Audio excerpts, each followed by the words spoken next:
Okay, I've selected another album to represent this movie that has a less sexual connotation because of the other album that I selected. The title was making you uncomfortable. Usually I have a video reference of a box, but I returned it to the Stanislaus Public Library system. So we have had in our possession for weeks, and we finally stayed up late and watched it, a library rental of A Complete Unknown, directed by none other than your favorite director of the modern times, James Mangold. It came out in 2024, 2 hours and 20-minute runtime. I did a little bit of a deep dive on Mangold and his recent films, including a few that I've reviewed here on the channel. He directed more recently Ford versus Ferrari, Matt Damon, and Christian Bale. I've reviewed that film on the channel. Really recommend it. Watched that with my buddy Kyle. He also directed the last Indiana Jones movie, which was Indiana Jones and the Dial of Destiny. Reviewed that here. I enjoyed it. He also directed Walk the Line, which is one of your favorites with Joaquin. Another biopic about a musician. And he also... And Reese Witherspoon's and Reese Witherspoon's in it. He also directed Kate and Leopold. We should review that on the channel. So this biopic... Meg Ryan. This biopic is about Bob Dylan. And this is one of my favorite records of Bob Dylan, Blood on the Tracks, featuring the hit single Tangled Up in Blue, which I sing a lot, and Nicole is driven insane by my singing. I am. Okay, so this movie, it has, like I mentioned, a 2 hour and 20-minute runtime. It cost between $50 to $70 million to make and went on to gross between $140 and $150 million at the box office. It was nominated for 8 Academy Awards and won none. Didn't win one. It was snubbed. Wow, that's Timothy Chalamet plays Bob Dylan.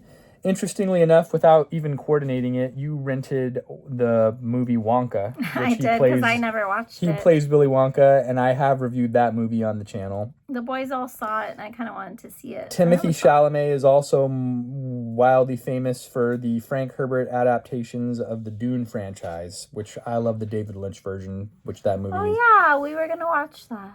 Dune. Anyway, there's many of those movies. So this movie was a box office success. AFI's top 10 picks of 2024. So this movie is actually an adaptation of a book written in 2015 by a guy named Elijah Wald. The book is called Dylan Goes Electric, and this movie is basically beginning in 1961, where his rise to fame from nobody, a complete unknown, which is also a song lyric in one of the songs, all the way up until the Newport, Rhode Island Folk Festival in 1965, where he gives up his acoustic roots and goes electric into more of a rock and roll vibe, and people freak out. I didn't like that. And I had originally rated this movie a certain score, but then after talking to my neighbor about it, Timothy Chalamet did not really play an instrument and didn't really sing until he was in this movie. And he learned how to do it for the role, so that's pretty impressive. And he's really good. In fact, he's better, in my opinion, than the original Bob Dylan. And explain to the audience why you feel that way. I just said. Why do I'm you sorry. feel? Why People do are you going to feel be so mad. Why do you feel that way? I can actually understand what he's saying in the songs. I can understand and hear the words. And I'm sorry, Bob Dylan was an iconic, he is an iconic, he's still alive, an iconic songwriter. Like, he's a really good songwriter. But it's just harder for you to understand. And he's a good singer and guitar player, but I just can't understand what he's saying half the time. And with Chalamet, I can hear the words that he's singing. So I told Corey, and I'm dead serious, that I am going to buy the soundtrack to this movie and just listen to that in my car, because I'd rather listen. And Corey got very offended when I said that. But I'd rather listen to Chalamet than Bob Dylan, because I can't understand what Bob Dylan's saying.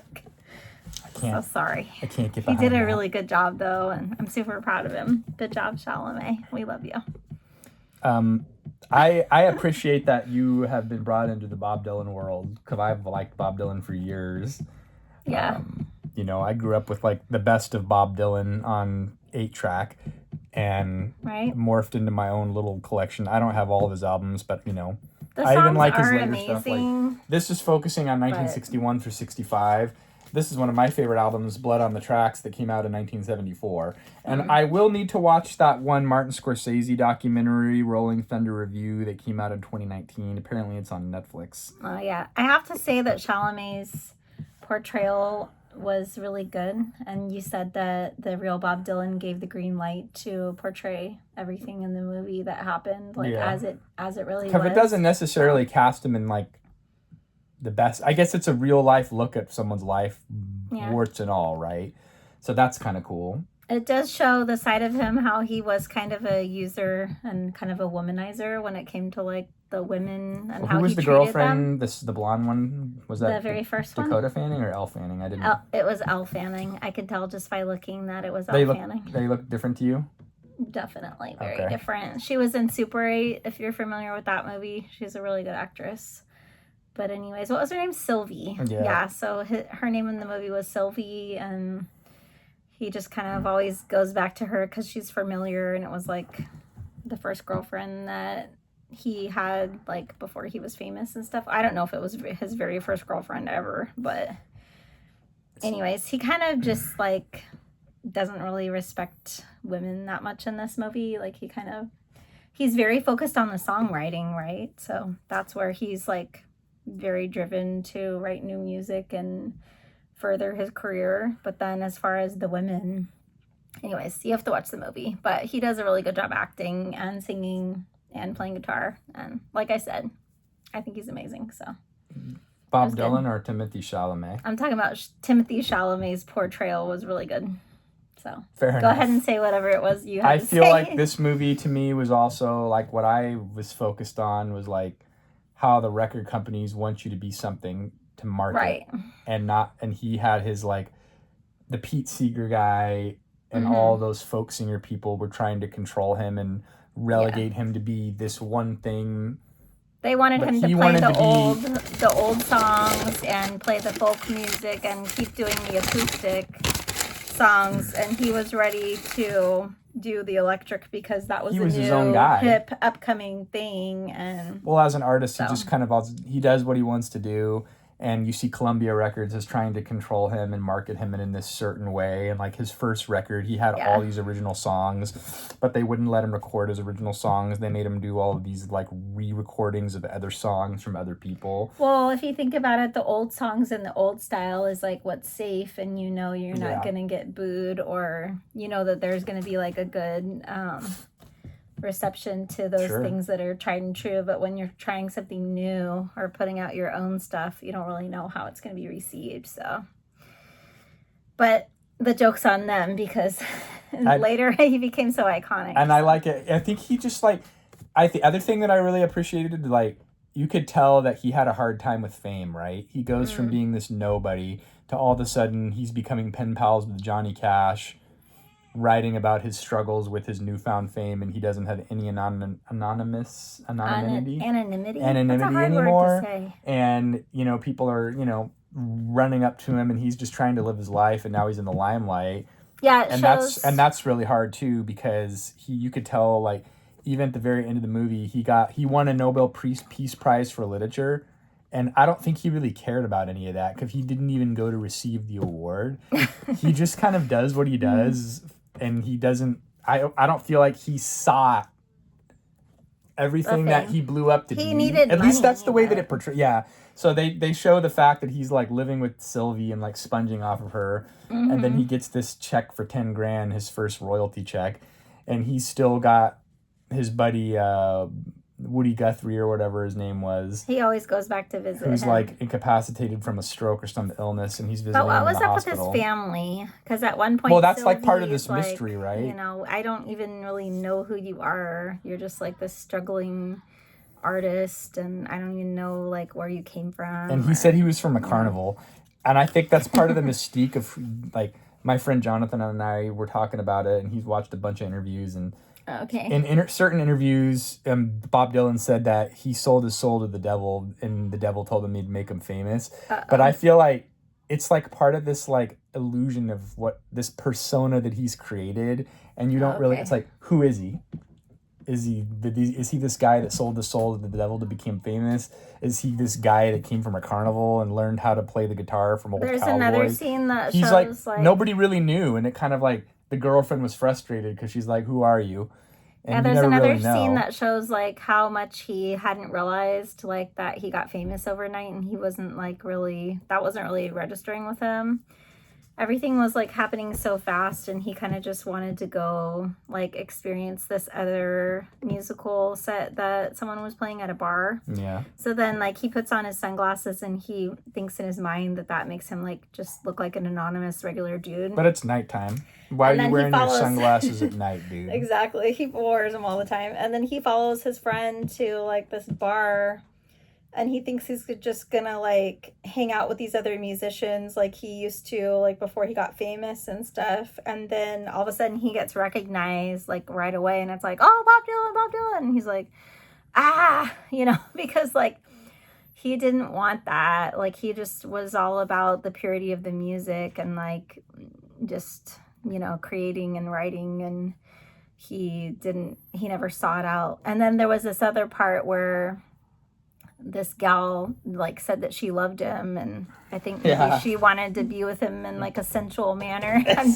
trying to kind of code it in case children are watching or something.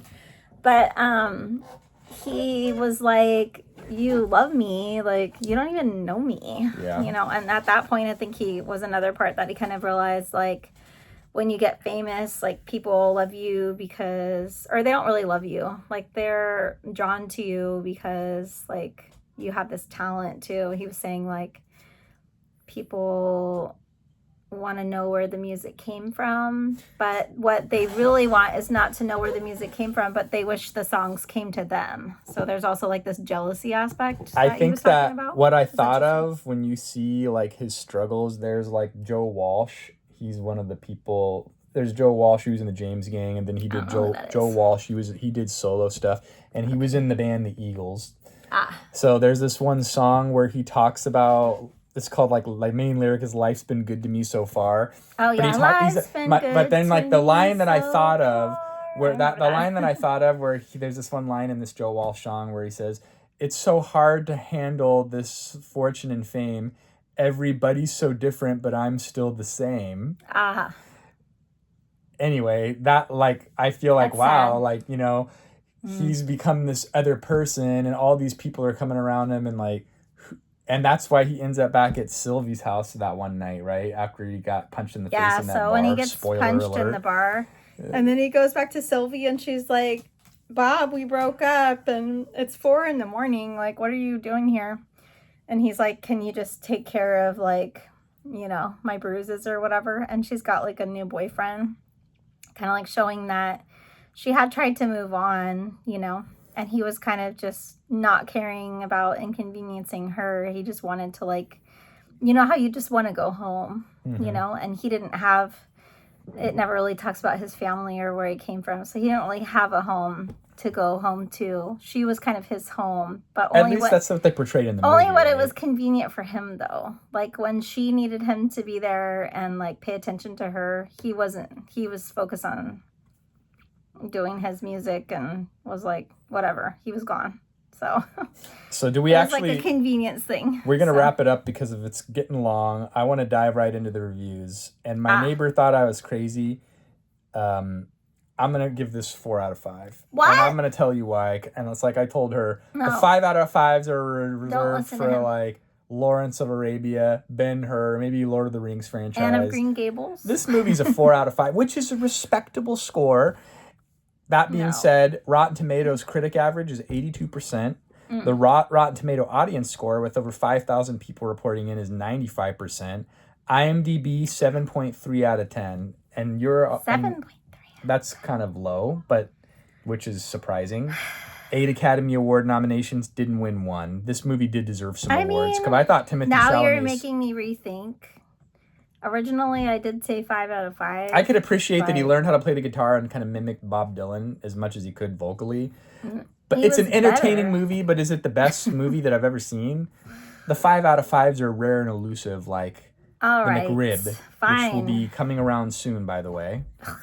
Okay. I'm going to say 4.8 out of 5 Oh then my in gosh. that case. So that's It the was review. pretty dang good. I mean, was it ever after? No, of course not. There's only one ever after. There you go. Thanks for watching. Was it while you were sleeping? No. We'll see you next time. Of course it wasn't. Appreciate It was you really folks. good though. But most of you tune in for the food reviews. I love my movie reviews, and there's a lot of movies that I want to see, but I think I'm going to wait to see them on rental. It's just too expensive to go to the Freakier movies. Friday is out on streaming, and I really wanted to see it in theaters, but it's streaming. So We'll see you next time. Thanks for watching. Thanks. Bye.